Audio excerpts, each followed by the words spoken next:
Hey guys, good evening. Veridian here with a new video. We have the pull rates for Shining Fates, which just came out yesterday, Friday, and already it's so hot that we can't even find it in the shelves anymore. So why are we doing the pull rates? Because, well, we like pull rates, right? And this set also contains another Shiny Charizard card.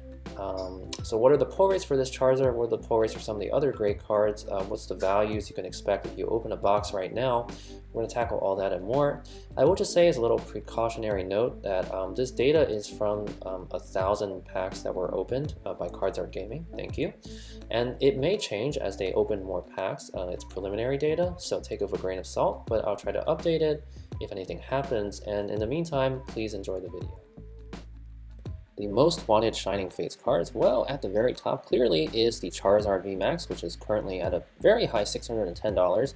Take that with a big grain of salt because these prices are, as of today, $220 from TCG Player, and I'm almost certain that they're going to go down as the set continues further. Now, that being said, Skyla also commands a very high price right now. She has a lot of fans, and it's going for about $86.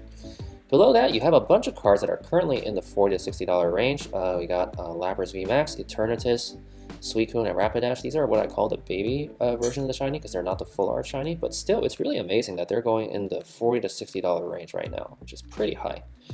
Below that, you have a couple more cards in the $20 to $40 range, regular Eternatus, Toxtricity, Scentiscorch, Rillaboom, Ditto, and Ice Cubes, and these are all in the $20 to $40 range. Really, Ice Cube though? I guess it's cute.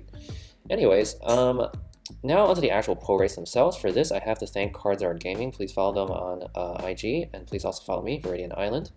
Now onto the pull rates. We actually have 3 new amazing rares in this set, and they go at about the 1 in 19 packs right now, or roughly 1 in 2 ETBs, you'll find.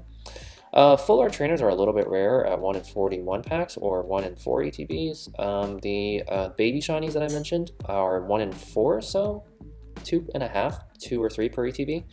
Non-full art non-Gigantamax shinies are about 1 in 14, roughly 1 in 5 ETBs.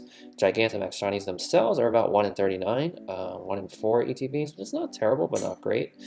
There's only 2 gold cards, and they're both Eternatus, and they are really rare, actually a 1 in 155, so 1 in like 16 ETBs.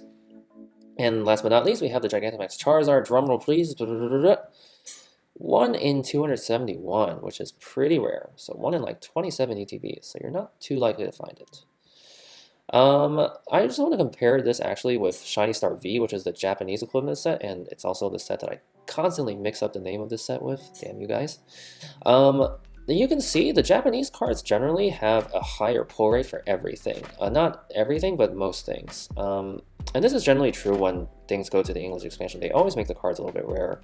So just to go through this really quickly, amazing rares I mentioned are 1 in 19, so a lot rarer. The babies are a little bit rarer, 1 in 4. The Shiny VMAX goes down from 1 in 24 to 1 in 39, so that's a pretty big drop. Golden rares take a really big hit, it seems, from 1 in 56 to 1 in 155. And the Shiny VMAX Charizard takes a drop of like 100 points from 1 in 192 to 1 in 271. Again, take this with a grain of salt because the US numbers are really preliminary right now. Cardsart only did like 1,000 packs. They might go back and do more. I will update those rates if they do. But in the meantime, this is what we have. I would say, it's a little bit concerning that the rates are lower, but don't be too worried about it because if the rates are lower, that means the cards are hard to find, which is their price is going to be higher. So that's actually a good thing. Anyways. So the lower end value of an ETB, this is an expected value calculation I do where I take the probability of finding a certain card multiplied by the value of that card. So you're going to find probably, like I said, 2.5 of the baby shinies, and you can probably get 25 for those, which seems pretty high, but actually the baby shinies in this set seem to be going for a decent chunk of money so far. Below that, you're probably going to find like half of an amazing rare. You can't actually find half, but like it's 1 in 2 ETBs, so $7 of value for that. The value of a Gigantamax or a regular V Shiny averages out to about $24 right now. Again, like this might be a little bit high because we're so early in the set. And this is a value that I call surprise, which is the probability that you find like a really rare card, like a gold card or a Skyla or a Charizard. And that adds up maybe like $3 of value probability-wise there. You're going to also have 2 V or V Max cards which are not shiny, and you're probably going to have 7 reverse hollows if they don't take, the baby shiny slot. Probably about $12 of value for that. All in all, you're looking at about $71 of value as of today, and I really have to emphasize that, you know, this is probably going to change. So if you don't mind paying the scalp price of like $100 in ETB right now, it's not a terrible return on your value compared to, you know, buying a box of Lost Thunder, which is like $600 or something.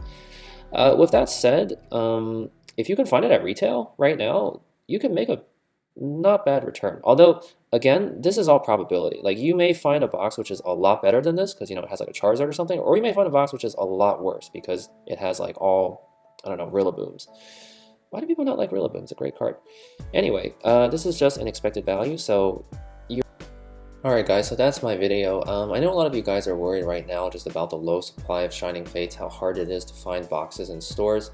I would say don't be too worried about that. Pokemon already said a few days before this set release that they're committed to printing as many supplies as possible to make sure people get cards. It'll take a little time for sure, but I think if you're willing to wait, I would say maybe 1 month or 2 months to be safe, probably you're going to see that there's more supply of this set. I don't have any inside knowledge of that, but I just feel that way from other sets, and I think Pokemon would be really stupid not to print a set which is, you know, so in demand as this. So wait a little bit of while and you'll be able to do it. I would say conversely, if you want to actually sell the cards for money, I would suggest you do it sooner rather than later, because right now I think the values are high because people haven't opened so many cards of it yet. It's just been, you know, 2 days since it released. If you wait a little bit longer, they're probably going to go down a bit. I mean, Champions Pass Charizards, when those came out, were like $500 each, and you can get them for $200 to $300 right now on eBay. So strike while the hammer's hot. Good luck. I hope you pull a Zard, and let me know how I did in the comments. Please subscribe or hit the like button, and I'll see you next time. Bye.